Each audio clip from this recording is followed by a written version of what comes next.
এই, তুই তো খুব সাহসী রে। ও তো স্কুলে আসতে বারণ করেছিল, তুই তো ওর বাড়ি অবধি চলে এসেছিস। আমি শুনেছিলাম ওর খুব চোট লেগেছে, মন মানছিল না, তাই দেখতে চলে এসেছি। ইউনিফর্ম পরে আসতে আমার খুব ভয় করছে। ফেরত যাওয়ার সময় দেখাবো, দেখে নিস। তোর কপালে তো নিচে দোকান ওপরে বাড়ি, ব্যাস এটাই করতে পারি। তুই ওকে দেখার জন্যই তো এখানে এসেছিস না? এই দেখ, ওপরে দাঁড়িয়ে আছে। ওইখানে ওপরে দেখেছিস তো? না, দেখিনি। আমি তোকে দেখার জন্য বললাম তো। আরে ও আমার দিকে দেখছেই না। ওই চল না, আবার ঘুরে আসি। ওই চল না প্লিজ। সবাই আমাদেরকে দেখছে, আজ আমাদের নিস্তার নেই। কেউ দেখছে না, তুই চল তো আমার সাথে। না রে প্লিজ, চল না। এই দোকানে যিনি দাঁড়িয়ে আছেন, উনি ওর বাবা। উনি তো আমাদের দেখে ফেললেন। দেখে নিয়েছে? ও না, ওর বাবা। তুই ওকে দেখিসনি? না, আমি দেখিনি।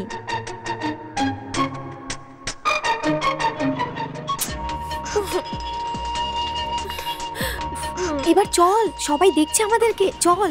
আর পুলিশ টুলিশের টেনশন নিস না, আমি দেখে নেবো। হ্যাঁ, এই কি হলো? কিছু না। আমি বলছি পুলিশের ব্যাপারটা একটু দেখ।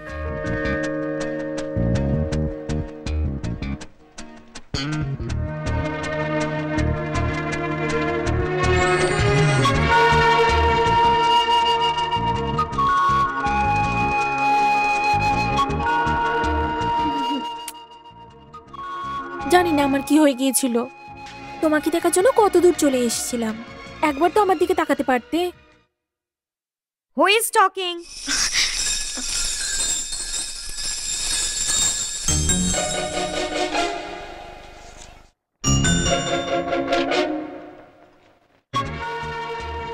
তুমি কি জানো তুমি কত আরামে রয়েছো আর আমি কত চিন্তায় রয়েছি? তুমি বুঝতেই পারো না। এই, আমাকে দেখতে ভালো লাগে না, তবু কেটে কেটে সব জায়গায় লাগিয়ে রেখেছো, দেখে যাচ্ছ। এরকম কেন? কে কথা বলছে?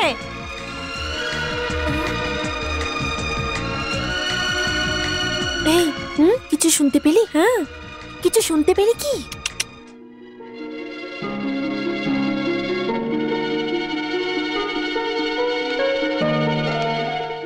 এই, এভাবে বন্ধ করে দিলে দম আটকে যাবে তো। আমার কিছু হয়নি, আমি একদম ঠিক আছি। ভালোভাবে নিজের পড়ায় মন দাও, বুঝেছো? আজকের বিশেষ খবর, আগামী জানুয়ারি মাসে এই রাজ্যে বিধানসভা নির্বাচন অনুষ্ঠিত হতে চলেছে। চিফ ইলেকশন কমিশনার একথা আজ ঘোষণা করেছেন। নির্বাচনের তারিখ পরে ঘোষণা করা হবে। ভোটের ব্যাপারে সিদ্ধান্ত নেওয়ার জন্য সমস্ত রাজনৈতিক দলকে ডাকা হবে। এই বিধানসভার ক্ষেত্রে যে পরপর জিতে এসছে, মুখ বন্ধ করে তাকেই নেতা করে দেওয়া উচিত।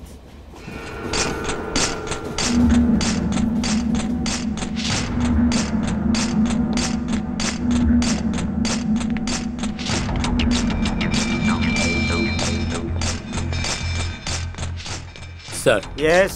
এক মিনিট। উমেশ, রঘু, অরুণ, শেখর। Sorry sir.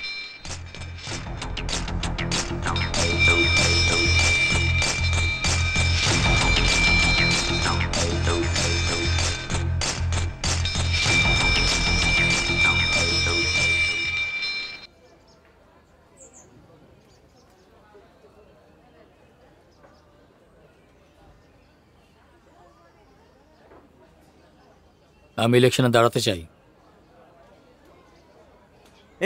এখন ভোট শেষ হলো, অশান্তি শেষ হলো, এখন কলেজের ইলেকশন কোথা থেকে লড়বি? কলেজের ইলেকশন নয়, পাবলিক ইলেকশন। হ্যাঁ হ্যাঁ হ্যাঁ, কি বললি? Public election? এটা কি বলছিস তুই? ঠিক শুনেছিস। যে এলাকা থেকেও 5 বার জিতেছে সে এমএলএর বিরুদ্ধে আমি নিজে নির্দলীয় হয়ে লড়বো। কি কথা বলছিস তুই? রাজনীতির সঙ্গে কি সম্পর্ক? আমরা এর মধ্যে যাব না। এই, যদি কলেজ ইলেকশনের সাথে একজন এমএলএ সম্পর্ক থাকতে পারে, তাহলে পাবলিক ইলেকশনের সাথে একজন স্টুডেন্টের সম্পর্ক কেন থাকবে না? কলেজে এসে ওরা পলিটিক্স করছে, এবার ওরা দেখুক যে স্টুডেন্ট পলিটিক্সে এসে কি কি করতে পারে। আমরা স্টুডেন্টের ক্ষমতা কি ওটা ওদের দেখিয়ে দেবো। এই পাগলের মতো বকছিস? এই দেখ, এই দেখ, এই ক্ষতটা দেখ, 10 দিন ধরে হসপিটালে পড়েছিল, ভেতরে ঢুকে মেরেছে একে। এতে পড়িস না, ওরা গুন্ডা। দেখ, ওরা যদি গুন্ডা হয় তো আমরাও স্টুডেন্ট। একটা গুন্ডা যদি ভ্রষ্ট নেতা হয়ে 5 বার জিততে পারে, তাহলে আমরা 50 বার জিততে পারি। এই এ ঠিক বলছে, যদি ওরা মারে তাহলে আমরা পালাবো না, মুখোমুখি দাঁড়াবো, লড়াই করে দেখিয়ে দেবো, আর কিছু নয়। এই ও যা বলছে হ্যাঁ হ্যাঁ মেলাচ্ছিস, রাজনীতির মানে বলছিস কিছু জানিস? ওর জন্য অনেক পয়সা চাই, সিনেমা দেখতে হলে 500 টাকা দরকার হয়। আমরা এত পয়সা কোথায় পাবো? আমরা সব মিডল ক্লাস। যে নেতারা আপাত মস্তক চোর হয়, টাকার দরকার তাদের হয়, আর যারা সৎ পথে থেকে সমস্ত কাজ করে তাদের টাকা দরকার নেই, শুধু জনগণের সহযোগিতা দরকার। আর শুধু তাই নয়, একটা স্টুডেন্ট এক কোটির সমান হয়। তোরা সবাই এটা ভেবে দেখছে, যদি সব স্টুডেন্ট এক জায়গায় জমা হয় অসাধ্য সাধন হবে।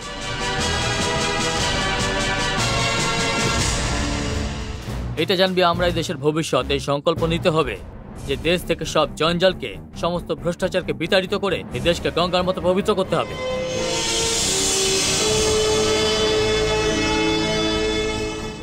আমাদের নেক্সট প্রজন্মকে আর এই ভ্রষ্টাচারের সম্মুখীন হতে হবে না। তারা লেখাপড়া ভালোবেসে করতে পারবে, তাহলে ছাত্ররা লেখাপড়া শিখতে পারবে, মানুষ হতে পারবে।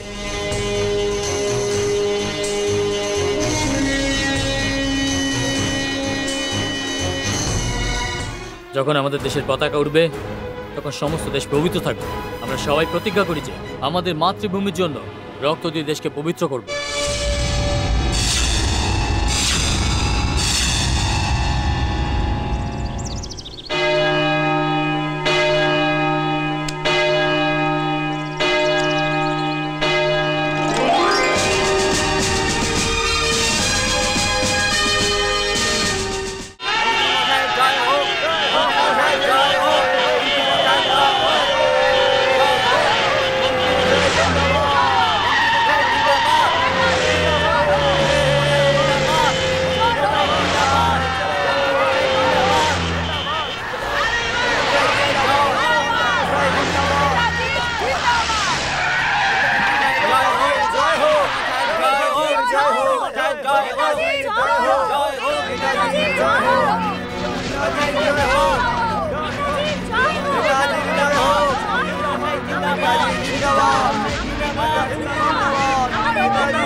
এসব কি পাগলামি করছো?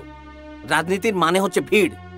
দোকানে বসে কথা বলে 10টা লোক জমা করতে পারো, সিনেমায় যাওয়ার জন্য 20টা লোককে জড়ো করতে পারো। আজ কত ভালো দিন, নমিনেশন ভরার দিন, ভিড় তো হওয়া উচিত না? না ভাই, অরুণকে বলেছিলাম লোক জড়ো করতে, সব একেবারে গন্ডগোল হয়ে গেল।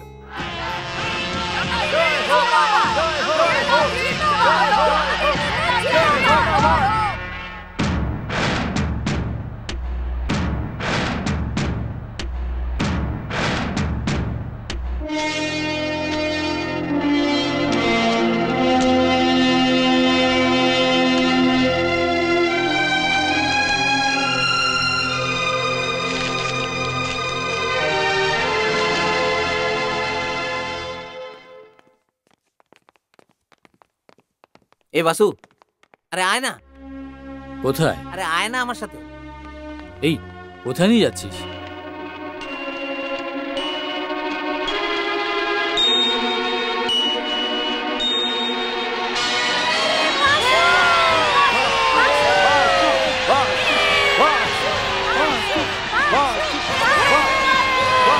এরা সব কলেজের ছেলে, তোমাকে সাপোর্ট করতে এসেছে।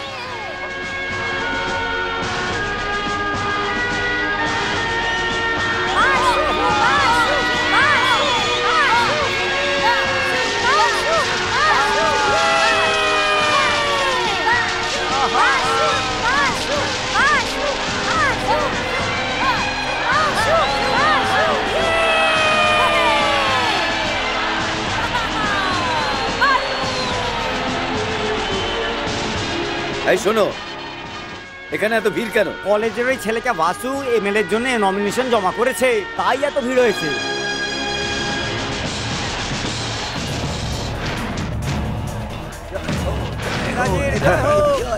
ঠিক আছে ঠিক আছে ঠিক আছে। ভাই, এই ছেলেটা ভোটে দাঁড়ানোর জন্য নমিনেশন দিয়েছে। কে ভাই, ওই চাওয়ালা ছেলে, ছেলেটার নাম বাসু। তো কি হয়েছে? যে আপনার সাথে দেখা করতে এসেছিল না, ভীষণ ভিড় হয়েছে এখানে, অনেক ছাত্রের ভিড়। ভিড় দিয়ে কি হবে? কিচ্ছু হয় না, এটা আমার পুরনো এলাকা, যে কেউ সরকার বানাক না কেন, আমি এখানকার এমএলএ। আমাকে এখানে কেউই হারাতে পারবে না। ও এখান থেকে ও ভোট পাবে না, মনে রেখো। কাঁচা পড়ে থাকা ছেলে, হ্যাঁ, চায়ের দোকানে বসে রাজনীতি করে, কিন্তু রাজনীতির ব্যাপারে কিছু বোঝে না। এই শোনো, আজকে থেকে এখানে চা খাওয়া, সিগারেট খাওয়া, মেয়েকে থেকে সাইকেলের বেল বাজানো, এখানে সব চলবে না। এটা আমাদের এখন পাখির দপ্তর, ঠিক আছে?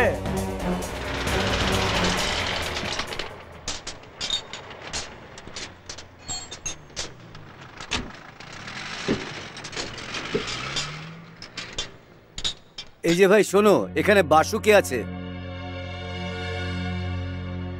আমার নাম হচ্ছে রাঘব। আমার একটা প্রিন্টিং প্রেস আছে।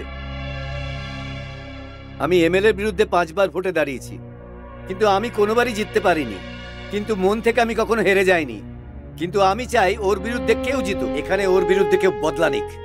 কাল আমি দেখেছি যখন তুমি নমিনেশন জমা দিচ্ছিলে, তোমাদের চোখে আমি এক অদ্ভুত উজ্জ্বলতা দেখেছি। পয়সাকে উপরে ছুড়লে হয় হেড আসে নয় টেল আসে, কিন্তু ওই এমএলএর কারণে এখানে অবস্থা খুব খারাপ। এই অবস্থা বদলানো দরকার। আমি ওকে বহুদিন থেকে জানি। আগেও সিনেমা থিয়েটারে টিকিট দেখাচ্ছিল, ওর সাথে ও দেশি মদ বিক্রি করতো, আমি নিজের চোখে দেখেছি। কিন্তু আজ 2টো থিয়েটার, 300 একর জমি, গাড়ি বাড়ি, এসব সুবিধাও কোথা থেকে এলো? এই সব কিছুর খোঁজ চাই আমাদের। এখন পর্যন্ত ওর প্রতিদ্বন্দ্বী কেউ নেই, কিন্তু আজ ও ভুল জায়গায় হাত দিয়েছে। বাবা, আমি কথা দিচ্ছি সমস্ত সহযোগিতা তোমরা পাবেই। ভোটে যত সংখ্যারই পোস্টার লাগুক আমি ছাপিয়ে দেবো আমার প্রিন্টিং প্রেসে। এবার আমাকে বদলা নিতেই হবে।